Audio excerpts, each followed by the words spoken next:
India times news channel देखे आप सभी दर्शकों का बहुत बहुत स्वागत है। मैं हूं रमनदीप कौर। इस वक्त की बड़ी खबर आ रही है प्रयागराज से। क्या है पूरा मामला, देखने के लिए बने रहिए हमारे साथ। संगमनगरी प्रयागराज, जहां समाजवादी पार्टी में अखिलेश यादव को फिर से एक बार राष्ट्रीय अध्यक्ष चुना गया है, तो इस पर अब विपक्ष ने प्रतिक्रिया देते हुए विरोध निशाना साधा है। साथ ही विपक्ष का कहना है कि समाजवादी पार्टी में परिवारवाद हावी है और सारे नेता परिवार के ही हैं। तो दूसरी तरफ यही आरोप आम आदमी पार्टी ने भी लगाया है और कांग्रेस ने। तो दूसरी तरफ भाजपा नेता ने कहा कि अखिलेश यादव को 5 साल के लिए हमेशा के लिए राष्ट्रीय अध्यक्ष बना देना चाहिए। क्या कुछ कहा है, आइए सुनाते हैं।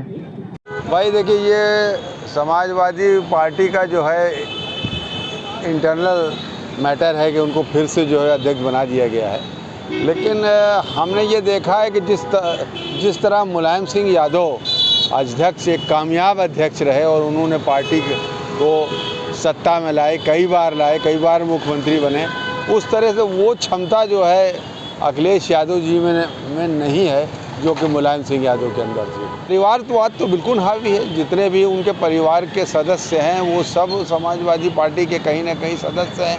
सरकार बन जाएगी तो मंत्री बन जाएंगे, चेयरमैन बन जाएंगे। सबसे ज़्यादा परिवार तो मैं समझता हूँ उन्हीं का है जो राजनीति के अंदर है। मैं जावेद उर्फी पूर्व प्रवक्ता उत्तर प्रदेश कांग्रेस कमेटी। पार्टी का राष्ट्रीय अध्यक्ष चुना गया है, किस तरह से देखते हैं, क्या कहिए? पहले तो माननीय पूर्व मुख्यमंत्री अखिलेश यादव जी को ढेर सारी शुभकामनाएं। और कहीं ना कहीं ये परिवारवाद और पूंजीवाद को बढ़ावा है और निरंतर घूम फिर के समाजवादी की राजनीति जो है वो परिवार में ही अटकी हुई है। कभी अभी माननीय मुलायम सिंह जी राष्ट्रीय अध्यक्ष थे, अब उनके पिताजी हैं। इसी तरह कांग्रेस है, कांग्रेस में सोनिया जी थी, इंदिरा जी थी, राहुल जी थे, और वही हाल कांग्रेस का, जो हाल कांग्रेस का है वही हाल समाजवादी का है। तो कहीं ना कहीं ये लोग अपने परिवार को बढ़ाने के चक्कर में हैं। समाजवाद की बात तो करती है समाजवादी पार्टी, मगर पार्टी के अंदर समाजवाद नहीं है। तो इस बात की हम घोर निंदा करते हैं कि किसी को, कार्यकर्ताओं के मनोबल को, उत्साह को बढ़ाना चाहिए पार्टी को, और हमेशा जो निरंतर निचले तबके का कार्यकर्ता हैं समाजवादी को, उनको भी बढ़ाना चाहिए। तो कहीं ना कहीं ये परिवार को बढ़ाने में लगे हैं और भारतीय जनता पार्टी अपने पूंजीपति मित्रों को बढ़ाने में लगी हुई है। तो ये सारी पार्टियां कुल मिला जुला के अपने लोगों को बढ़ाने के चक्कर में है और इसी क्रम में देश एक नए विकल्प की तरफ बढ़ रहा है, अरविंद केजरीवाल की तरफ बढ़ रहा है। जय सर्वेश यादव, जिला अध्यक्ष उत्तर प्रयागराज। समाजवादी पार्टी के 2 दिन चले अधिवेशन में पहली चीज़ तो इन्होंने कोई विचार मंथन जो भी किया हो, लेकिन उससे जो निकला है अभी ऐसी चीज़ निकली है जिसके बारे में सबको पता था। और ये 5-5 सालों के लिए अध्यक्ष बनाने के बजाय सबको पता है कि जब तक अखिलेश यादव का लड़का जवान नहीं होगा तब तक किसी को अखिलेश जी को ही अध्यक्ष रहना है। तो इनको आजीवन अध्यक्ष बनाना चाहिए। 5-5 साल के लिए अध्यक्ष बनाने से कोई मतलब नहीं है। परिवारवाद का जो आरोप है वो आरोप हो गया है पुराना, और उन आरोपों से इन लोगों को कोई फर्क नहीं पड़ता है। लेकिन मेरा ये कहना है कि कम से कम अपने कार्यकर्ताओं को तो बेवकूफ़ न बनाइए। आपको स्वयं को अध्यक्ष बनवाने के लिए आप अधिवेशन करवा रहे हैं 2-2 दिन का। इससे बढ़िया है कि आप ऐसे एक ट्वीट कर देते हैं कि मुझको अध्यक्ष चुना गया है, जैसे हर चीज़ में ट्वीट करते हैं। वैसे भी समाजवादी पार्टी के राष्ट्रीय अध्यक्ष जी ट्वीट के माध्यम से ही सरकार का भी विरोध करते हैं, ट्वीट के माध्यम से ही अपने कार्यकर्ताओं को मोटिवेट भी करते हैं। तो इतने बड़े अधिवेशन में पैसा खर्चा करने के बजाय उनको ट्वीट कर देना चाहिए था कि कार्यकर्ताओं ने मुझे आने वाले 5 सालों के लिए राष्ट्रीय अध्यक्ष चुना। पंकज त्रिपाठी, बीजेपी में। संगमनगरी प्रयागराज, जहां सिविल लाइन जैसे पॉश इलाके में नो पार्किंग जोन में गाड़ियां खड़ी दिखाई दे रही हैं। बता दें, अक्सर जहां नो पार्किंग जोन में गाड़ियां खड़ी होती हैं, जिस पर अक्सर टोचन वैन कार्रवाई करके उन्हें उठा ले जाती है और चालान करती है, मगर उसके बावजूद सिविल लाइन के खरबंदा मार्केट के आसपास सड़कों पर गाड़ियां खड़ी होती हैं, क्योंकि यहां पर कार एसेसरीज की दुकान है और कारों में एसेसरीज लगाने के नाम पर यहां सड़कों पर ही काम किया जाता है। खुद का गैराज ना होने के कारण यहां पर सड़कों पर गाड़ी खड़ी करके आप देख सकते हैं लोग काम कर रहे हैं, जिससे काफ़ी परेशानी लोगों को सामना करना पड़ता है, क्योंकि आधी सड़क पर गाड़ियां खड़ी होती हैं और यहां पर मिस्त्री काम करते हैं, जिस पर कोई भी कार्रवाई या अंकुश लगाने में नाकाम है। ये सिविल लाइन पुलिस चौकी से चंद कदम की दूरी पर का नज़ारा है, जहां आप देख सकते हैं बीच सड़क पर किस तरह से वाहनों की कतार लगी हुई है और ना कोई इनको रोकने वाला है, ना कोई टोकने वाला। नियम कानून की खुलेआम उड़ाई जा रही धज्जियां, सड़कों पर खड़ी हैं गाड़ी। संगम नगरी प्रयागराज में जहां अतरसुइया थाना क्षेत्र में महंत बाबा हाथीराम पजावा रामलीला कमेटी के बाहर ही सड़क किनारे बना बार, बता दें जहां खुलेआम दबंग पी रहे शराब, जिस पर नहीं कोई रोकने और टोकने वाला, जहां नियम कानून को ताक पर रखकर खुलेआम सड़क किनारे पी जा रही शराब। बता दें ये नज़ारा है अतरसुइया के कल्याणी देवी क्षेत्र का। बाबा हाथीराम पजावा रामलीला कमेटी के बगल ही बाहर बैठकर खुलेआम पी जा रही शराब, क्योंकि यहाँ पर 100 मीटर की दुकान पर कई शराब की दुकान है और यहीं पर लोग खुलेआम लेकर शराब पीते हैं, जिसका वीडियो अब सोशल मीडिया पर वायरल हो रहा है। वहीं लोगों में आक्रोश भी है और वीडियो वायरल करके लोगों ने अपना आक्रोश जाहिर किया है और खुलेआम पी रहे इन शराब लोगों पर कार्रवाई करने की मांग की जा रही है। अब देखना इस पर पुलिस किस तरह से करेगी कार्रवाई या खुलेआम पीते रहेंगे शराब। संगम नगरी प्रयागराज में अपराधियों के हौसले बुलंद है, जहां 112 को सूचना मिली थी कि 2 पक्षों में विवाद हो रहा है, जिसके बाद खुलदाबाद थाना क्षेत्र के गाड़ीवान टोला इलाके में पहुंचे थे दरोगा प्रमोद सिंह, जहां उन पर जानलेवा हमला हुआ। बता दें पूरी घटना 112 की पीआरवी गाड़ी में लगे सीसीटीवी कैमरे में कैद हुई है। खुलदाबाद थाना क्षेत्र के गाड़ीवान टोला मोहल्ले की घटना है। घटना के बाद अब पूरे मामले पर पुलिस ने अब फरार व्यक्ति के ऊपर गंभीर धाराओं में मामला दर्ज कर लिया है और इस मामले में अब एसएसपी प्रयागराज शैलेश कुमार पांडे का कहना है कि आरोपी मौके से फरार है और उसके ऊपर मामला दर्ज कर लिया गया है दरोगा की तहरीर पर और जल्द ही उसको गिरफ्तार किया जाएगा और टीम गठित कर दी गई है और साथ ही उसे सलाखों के पीछे भेजा जाएगा। बता दें पीआरवी के दरोगा सूचना पर गाड़ीवान टोला पहुंचे थे, जहां एक पक्ष के व्यक्ति ने उन पर हमला कर दिया, जिस पर उन्हें गंभीर चोट आई। थाना खुलदाबाद क्षेत्र में एक डायल 112 की सूचना आई थी कि 2 पक्षों के बीच में झगड़ा हो रहा है।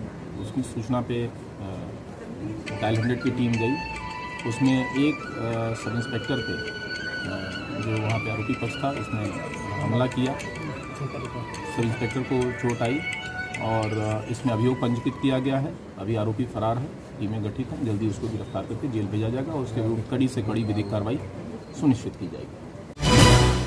संगम नगरी प्रयागराज जहां सीएम योगी ने सख्त आदेश दिए थे कि सड़कों पर आवारा पशु या आवारा जानवर नहीं दिखने चाहिए, उसके बावजूद सीएम योगी के आदेश को दरकिनार कर नगर निगम अनजान बना हुआ है। जहां आप देख सकते हैं करैली की सड़कों पर झुंड में आवारा पशु घूम रहे हैं और जिम्मेदारों को इसकी परवाह नहीं है। जहां लाखों रुपए से काना गौशाला व काजी हाउस बनाए गए हैं, मगर उसके बावजूद सड़कों पर आवारा पशु घूम रहे हैं, मगर जिम्मेदारों की लापरवाही के कारण ये ताज़ा तस्वीरें सामने आप देख सकते हैं कि सड़कों पर यहाँ खुलेआम आवारा पशु घूम रहे हैं और नगर निगम इन पर कार्रवाई करने में असमर्थ सा दिख रहा है।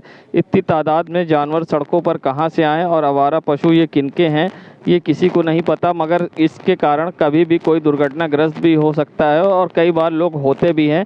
मगर सबसे बड़ी बात सीएम योगी के आदेश के बावजूद सड़कों पर किस तरह से आवारा पशु घूम रहे हैं और जिम्मेदार बने अनजान।